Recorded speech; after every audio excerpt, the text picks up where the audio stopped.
Jake Morrison wiped the sweat from his forehead as he finished his morning workout in the small gym aboard the Aurora's Edge. The space station was quiet at this hour, with most of the crew still asleep in their quarters. Jake liked the silence. It reminded him of the early mornings back on Earth when he would run through empty streets before the world woke up. He had been living on this research ship for 18 months now. The Aurora's Edge was not a big vessel, just large enough for 43 people to live and work together as they traveled through deep space. Jake was supposed to be the ship's security officer, but most days he helped the engineers fix broken equipment or assisted the scientists with their experiments.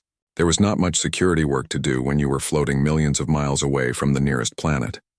Jake was 42 years old and had spent most of his adult life as a Marine on Earth. He had fought in 3 different wars and seen things that still gave him nightmares. When the chance came to join a peaceful research mission in space, he jumped at it. He thought the quiet life among the stars would help him forget the violence he had witnessed. The ship's communication system suddenly came to life with a sharp beeping sound. Jake looked up from the exercise bike he was using and frowned. Emergency. Signals were rare on research missions. Most of their days were spent studying distant planets and collecting samples from asteroids. Nothing exciting ever happened. Captain Lisa Harper's voice echoed through the ship's speakers. Her tone was tense and worried. All crew members report to the main deck immediately. This is not a drill. I repeat, this is not a drill. Jake quickly grabbed a towel and headed toward the main deck. As he walked through the narrow corridors, he could hear other crew members hurrying from their rooms. Dr. Amy Rodriguez, the ship's medical officer, fell into step beside him. Her usually calm face showed signs of stress. "Any idea what this is about?" she asked Jake as they climbed the stairs to the main deck. Jake shook his head. Captain Harper didn't sound happy, whatever it is.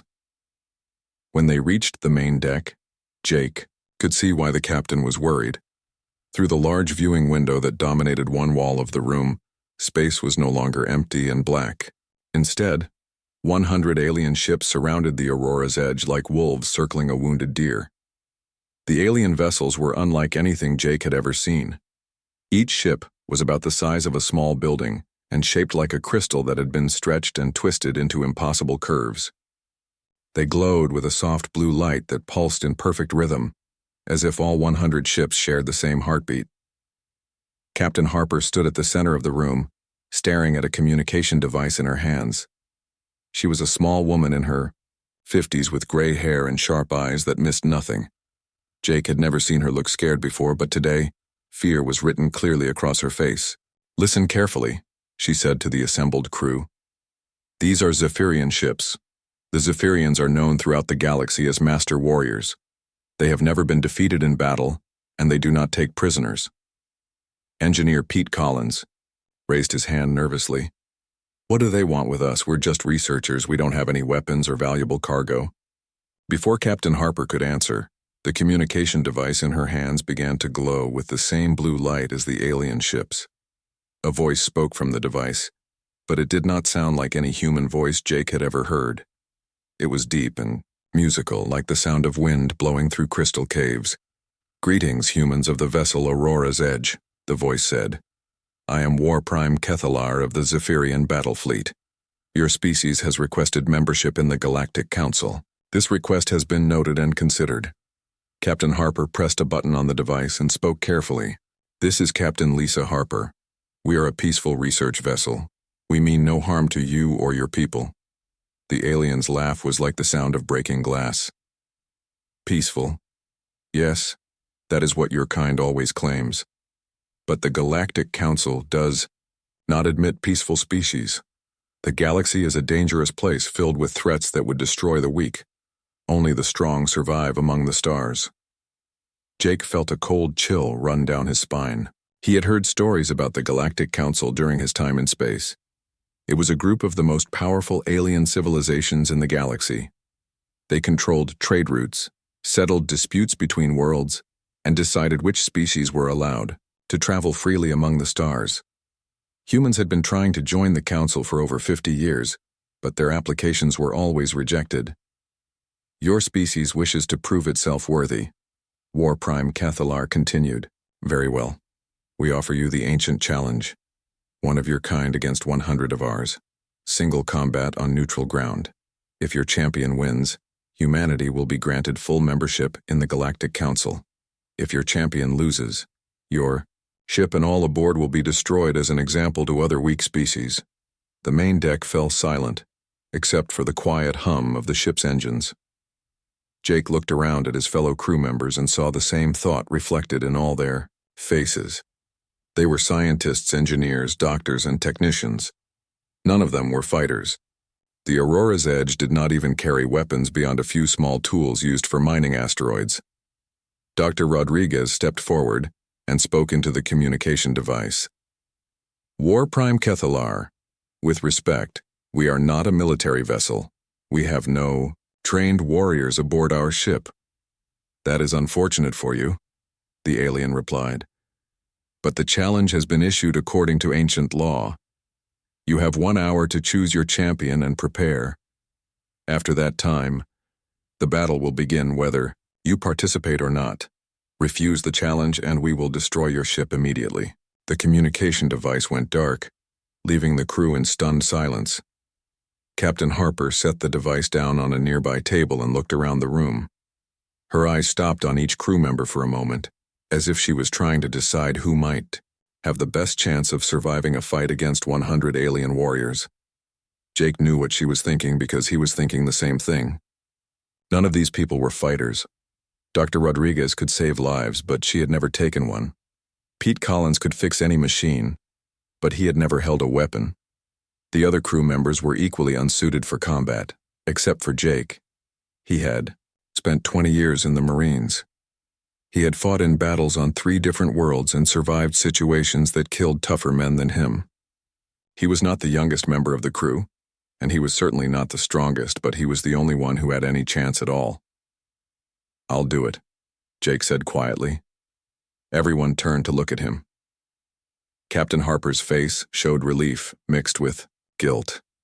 She knew as well as he did that sending Jake to fight was probably sending him to his death, but there was no other choice.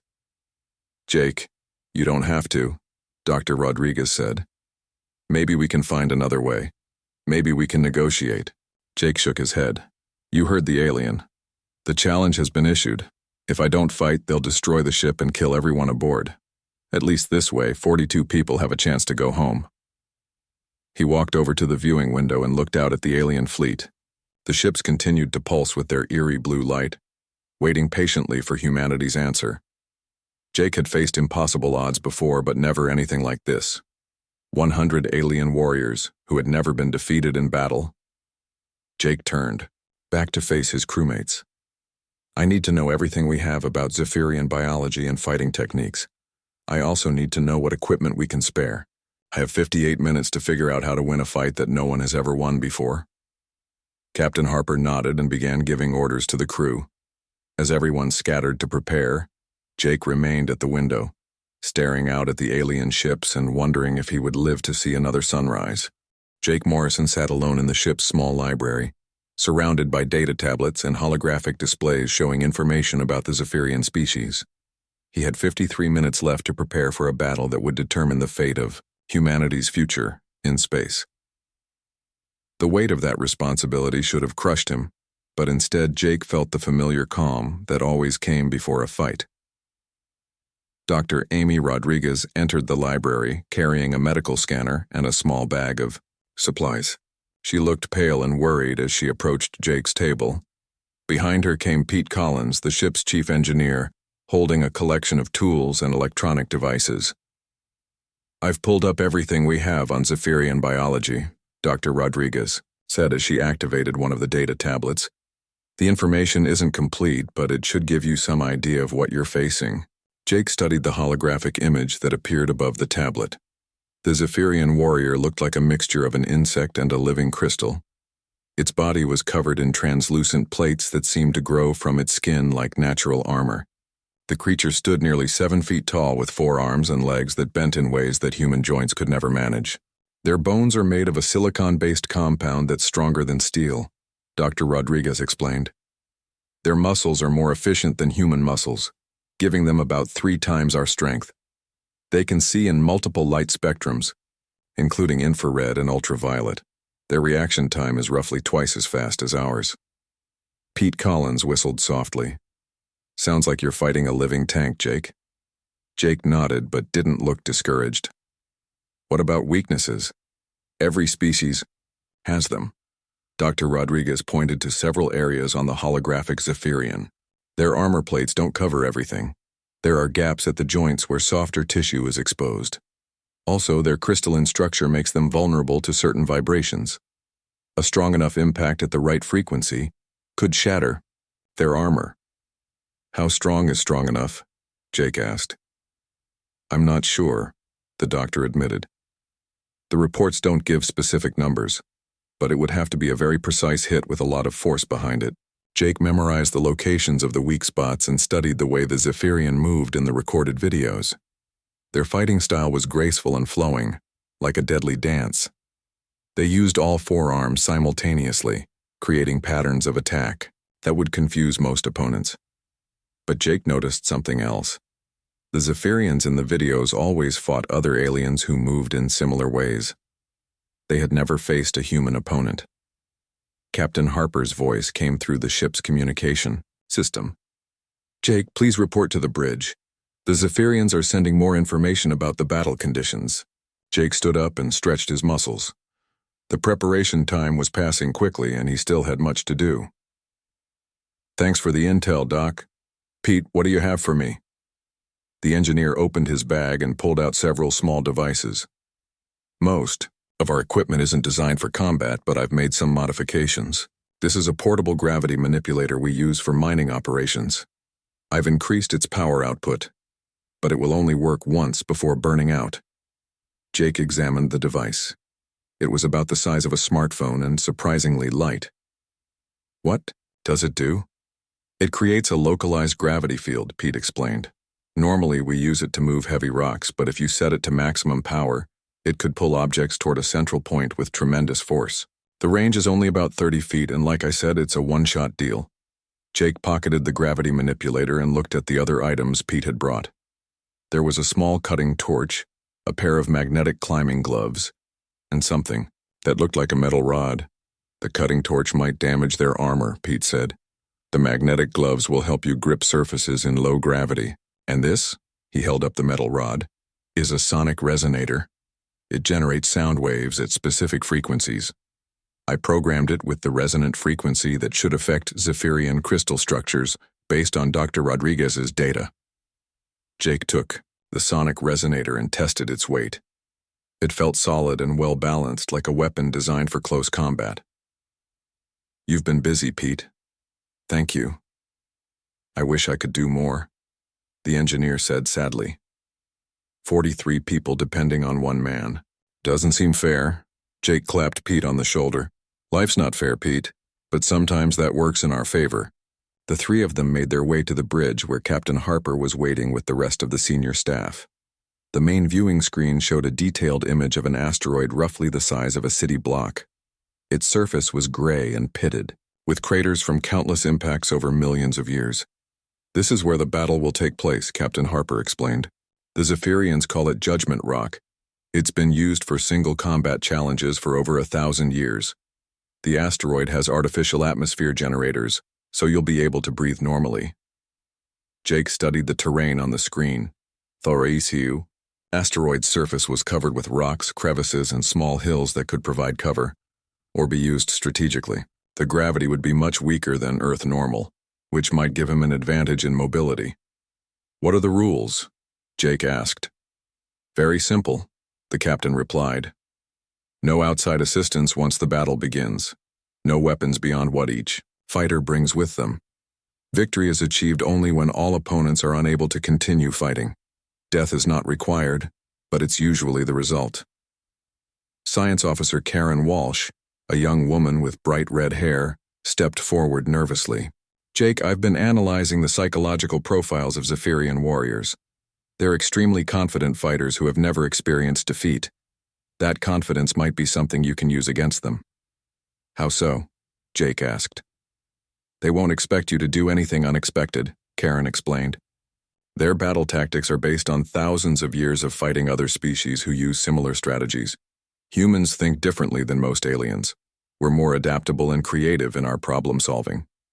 Jake nodded thoughtfully. Human creativity and adaptability had been the keys to survival throughout their species' history.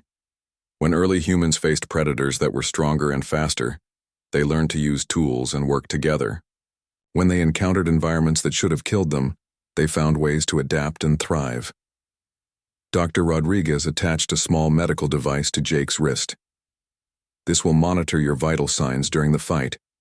It can also inject stimulants, or painkillers if needed, though I hope it won't come to that. Time remaining? Jake asked. Captain Harper checked her chronometer. 37 minutes. Jake spent the next 20 minutes in the ship's gym, going through a series of exercises he had learned during his Marine training. The movements were slow and precise, designed to center his mind and prepare his body for combat.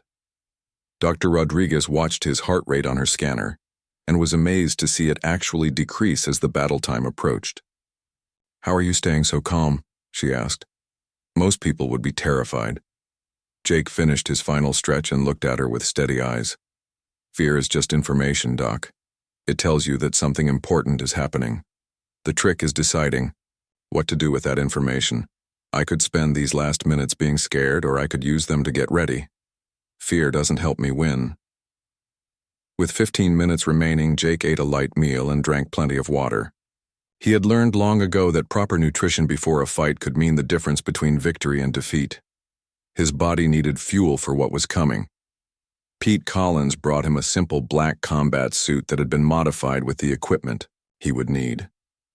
The gravity manipulator was secured to his belt, along with the cutting torch and sonic resonator. The magnetic gloves fit perfectly, and Jake tested their grip on various metal surfaces. "Everything checks out," Pete said. "The equipment should hold up under combat conditions." Captain Harper called everyone to the bridge for the final countdown.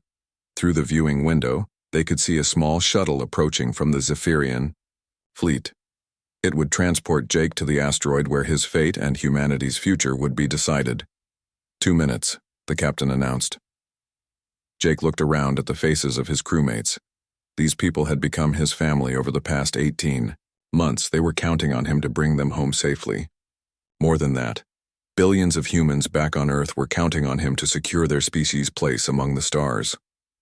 "Whatever happens," Jake said quietly, "remember that we tried. Sometimes that's all you can do." The shuttle docked with the Aurora's Edge, and Jake walked toward the airlock that would take him to his destiny. The shuttle that carried Jake Morrison to Judgment Rock was unlike any vehicle he had ever been inside. The walls were made of the same crystalline material as the Zephyrian ships, and they pulsed with soft blue light that seemed to respond to his heartbeat. The alien pilot never spoke during the short journey, but Jake could feel its eyes watching him through the reflective surface of its helmet.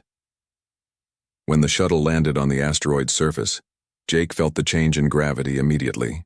His body, which weighed 180 pounds on Earth, now felt like it weighed only 30 pounds. Each step bounced slightly, and he had to adjust his movements to avoid stumbling. The artificial atmosphere felt thin in his lungs, but it was breathable as promised.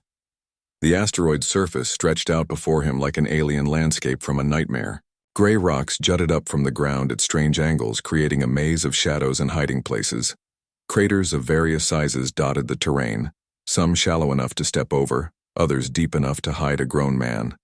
In the distance, Jake could see the edges of the asteroid where the ground simply dropped away into the endless black of space. At the center of this desolate place was a large circular area that had been cleared of rocks and debris. Ancient symbols were carved into the ground around the circle's edge, glowing with the same blue light as the Zephyrian ships. This was the arena where the battle would take place. Jake walked slowly toward the circle, using the time to study the terrain and plan his strategy. The weak gravity would allow him to jump much higher and farther than normal, but it would also make it harder to change direction quickly. The rocky landscape could provide cover, but it could also trap him if he wasn't careful. As he approached the arena, Jake saw them for the first time. 100 Zephyrian warriors stood in perfect formation around the outside of the circle, each one exactly the same distance from the center, They were even more impressive in person than they had appeared in the holographic recordings. Their crystalline armor reflected the light from the binary stars above, creating rainbow patterns that shifted and moved as they breathed. Each warrior was nearly 7 feet tall and built like a living weapon. Their forearms ended in clawed hands that could probably tear through steel. Their legs were thick and powerful, designed for speed and agility. Most intimidating of all were their faces, which were visible through transparent sections of their helmets. They had large black eyes that seemed to see everything and sharp, angular features that showed no emotion. Jake entered the circle and stood at its center, looking around at his opponents. The Zephyrians remained motionless, but he could sense their confidence. They had done this many times before. To them, this was not a battle but an execution. They expected to crush this lone human in a matter of seconds. War Prime Kethalar materialized near the edge of the circle using some kind of teleportation technology. The alien leader was larger than the warriors, with more elaborate armor that pulsed with golden light instead of blue. When he spoke, his voice carried clearly across the asteroid's surface. "Human warrior, state your name for the record of combat," the War Prime commanded. "Jake Morrison, formerly of the Earth Marine Corps," Jake replied, his voice steady and calm. "Jake Morrison," the alien repeated as if testing how the name sounded. "You stand alone against 100 of the finest warriors in the galaxy. Do you understand that this battle will almost certainly result in your death?" Jake looked around the circle at the waiting warriors. "I understand the odds.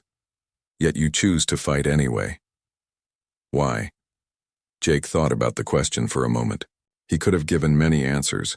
He could have talked about duty or honor or sacrifice. Instead, he told the simple truth. "Because someone has to, and I'm the best choice my people have." War Prime Kethalar made a sound that might have been laughter. "Your species is either very brave or very foolish. Perhaps both." "Very well, Jake Morrison of Earth. The ancient law requires that I explain the conditions of combat. You may use any equipment you brought with you. The battle ends when either you or all of my warriors are unable to continue fighting. There are no other rules." "I understand," Jake said. "The battle will begin when the twin stars reach perfect alignment." The War Prime continued. "That will occur in approximately 90 seconds. Use this time wisely." Jake spent those 90 seconds studying his opponents more carefully. The Zephyrian warriors had arranged themselves in a perfect circle around him. But he noticed that they were not all identical. Some carried weapons that looked like crystalline swords. Others had devices attached to their armor that were probably energy weapons. A few had modified their hands into sharp blades that gleamed in the starlight. More importantly, Jake observed their formation. They were positioned to attack as a coordinated unit, rushing forward simultaneously to overwhelm him with numbers. It was a classic tactic that had probably worked for them countless times. The problem was that it relied on their opponent, trying to fight all of them at once. Jake had no intention of fighting fair. He checked the equipment that Pete Collins had given him. The gravity manipulator was secure on his belt, ready to be activated with a simple button press. The sonic resonator was in his right hand, feeling comfortable and familiar, like the combat batons he had used during his Marine training. The cutting torch was attached to his left wrist, and the magnetic gloves were snug on his hands. Above them, the twin stars moved slowly toward alignment. Jake could see their light growing brighter as they came together. The Zephyrian warriors tensed slightly, preparing for the signal to attack.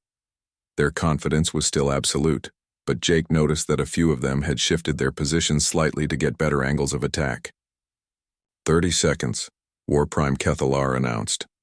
Jake closed his eyes and took several deep breaths, using a technique he had learned to slow his heart rate and sharpen his focus. When he opened his eyes again, the world seemed clearer and more detailed. He could see the individual light patterns on each warrior's armor. He could hear the soft humming of their equipment. He could smell the metallic scent of the asteroid's artificial atmosphere. 10 seconds, the War Prime called out. Jake positioned himself carefully in the exact center of the circle. The Zephyrians were arranged in concentric rings around him, with the closest warriors about 20 feet away. When they charged, they would all reach him at approximately the same time. That was exactly what Jake was counting on. 5 seconds. Jake's hand moved to the gravity manipulator on his belt, but he didn't activate it yet. Timing would be everything. 3 seconds. The Zephyrian warriors crouched slightly, ready to spring forward with inhuman speed.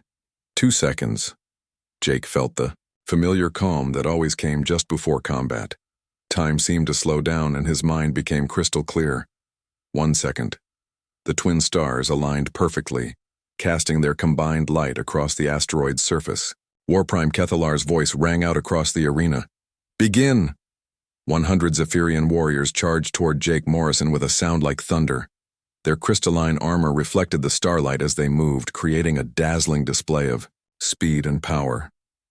They came from all directions simultaneously, their forearms reaching out to tear their opponent apart. Jake remained perfectly still in the center of the circle. To the Zephyrians, it looked like the human had frozen with fear. They had seen this before with other species. The shock of facing so many elite warriors at once often paralyzed their opponents, making the battle even shorter than usual. But Jake wasn't frozen with fear. He was waiting for the perfect moment. The charging warriors closed the distance quickly, their powerful legs carrying them across the rocky ground with incredible speed. 20 feet became 15, then 10, then 5. Jake could see the details of their faces now, the anticipation of easy victory in their black eyes.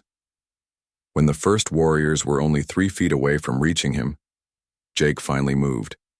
He dropped to one knee and pressed the button on the gravity manipulator. The gravity manipulator created an invisible sphere of crushing force with Jake Morrison at its center.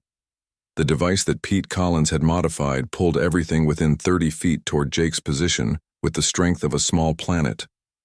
The charging Zephyrian warriors suddenly found themselves yanked off their feet and hurled toward the same point where their human opponent knelt.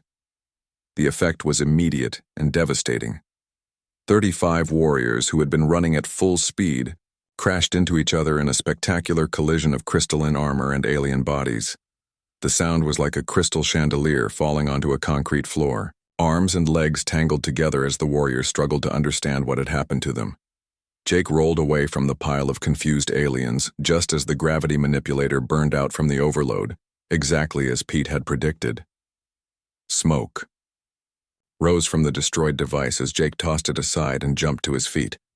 The first part of his plan had worked perfectly, but 65 warriors were still standing and they looked very angry.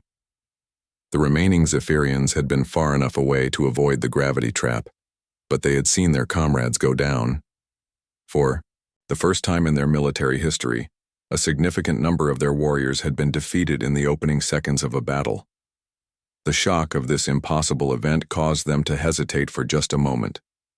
Jake used that moment to run. He sprinted toward the rocky terrain at the edge of the arena, his enhanced speed in the low gravity carrying him 20 feet with each bound. The magnetic gloves helped him grip the rough stone surfaces as he scrambled over boulders that would have been impossible to climb on Earth. Behind him, he could hear the Zephyrians shouting orders to each other in their musical language. Several energy blasts struck the rocks around Jake as the aliens with ranged weapons opened fire. The beams carved clean holes through solid stone, leaving glowing edges that showed how powerful they were. Jake ducked and weaved between the boulders, using the uneven terrain to break their line of sight.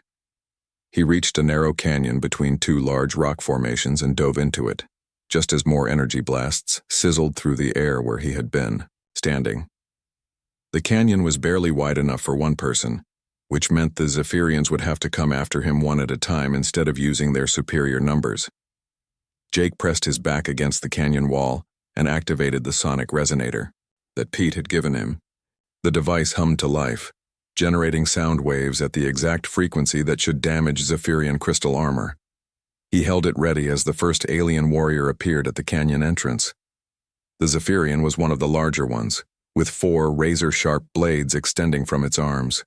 It moved into the canyon confidently, clearly expecting to finish off the human who had somehow managed to survive the first few seconds of combat.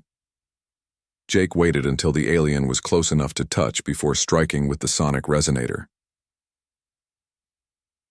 Tucker, metal rod connected with the warrior's chest armor, and immediately began vibrating at an ultrasonic frequency. Cracks appeared in the crystalline plates as the resonant waves disrupted their molecular structure. The alien looked down in shock as its supposedly indestructible armor began to fall apart. Jake pressed his advantage, striking the weakened armor again and again with the resonator. Each blow caused more cracks to spread until finally the entire chest plate shattered like glass. The Zephyrian warrior collapsed, not dead, but unconscious from the shock of losing its primary protection. Two more warriors tried to enter the canyon, together, but the narrow space forced them to fight side by side rather than using their usual flowing combat style. Jake used the cutting torch on his left wrist to create a blinding flash of light, temporarily overwhelming their sensitive eyes. While they were disoriented, he struck with the sonic resonator in his fists, targeting the joint weak points that Dr. Rodriguez had identified. The low gravity worked in Jake's favor here. He could jump and move in ways that the heavier aliens couldn't match. When one warrior tried to grab him with its upper arms, Jake leaped straight up and kicked off the canyon wall to land behind his opponent. The sonic resonator found the weak spot behind the alien's knee joint, and another warrior went down. But Jake knew he couldn't stay in the canyon forever. More Zephyrians were gathering at both ends, and some of them were bringing heavy weapons that could blast right through the rock walls. He needed to keep moving and use the terrain to his advantage. Jake climbed straight up the canyon wall using his magnetic gloves, hauling himself to the top of the rock formation in seconds. From this higher position, he could see the battlefield clearly.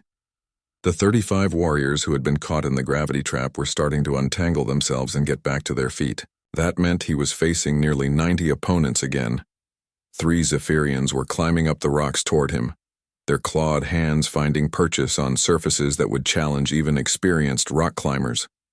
Jake waited until they were halfway up before using the cutting torch to slice through a section of loose rock above them. The boulder tumbled down and knocked all 3 aliens back to the ground.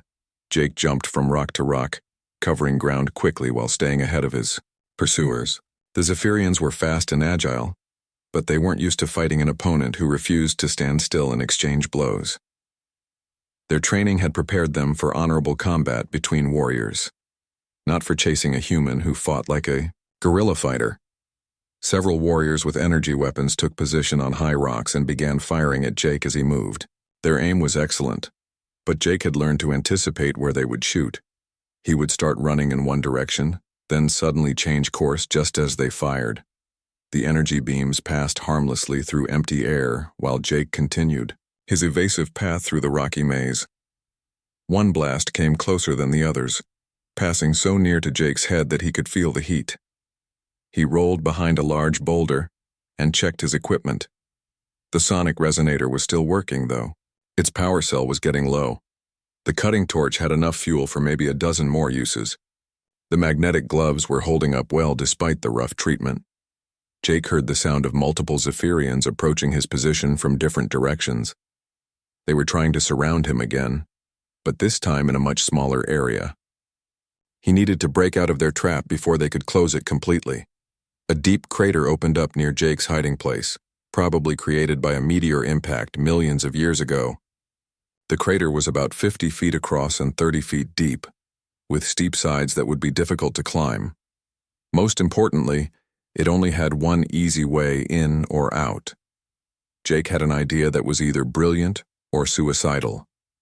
He ran toward the crater, at full speed, using the low gravity to leap across gaps between rocks that no human could have jumped on Earth. Behind him, a dozen Zephyrian warriors followed in pursuit, their confidence growing as they thought they were driving their opponent into a trap. Jake reached the edge of the crater and dove over the rim without slowing down. The pursuing aliens assumed he had made a desperate mistake that would leave him trapped at the bottom with nowhere to run. They rushed to the crater's edge, ready to finish off their cornered prey. But when they looked down into the crater, Jake Morrison was not at the bottom waiting to be captured. Instead, he was climbing up the opposite wall using his magnetic gloves, already halfway to the top. The Zephyrians had been so focused on the chase that they hadn't noticed him using the crater as a shortcut, rather than a hiding place. By the time the aliens realized their mistake and started running around the crater to intercept him, Jake had already climbed out and was running toward his next objective. He had spotted something during his survey of the battlefield that might give him the advantage he needed to win this impossible fight. Near the center of the asteroid was a field of sharp crystal formations that jutted up from the ground like a forest of glass spears.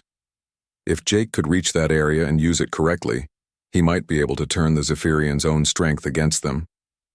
The question was whether he could get there before they caught him. Jake Morrison reached the crystal formation field with 47 Zephyrian warriors in pursuit, and his equipment nearly exhausted.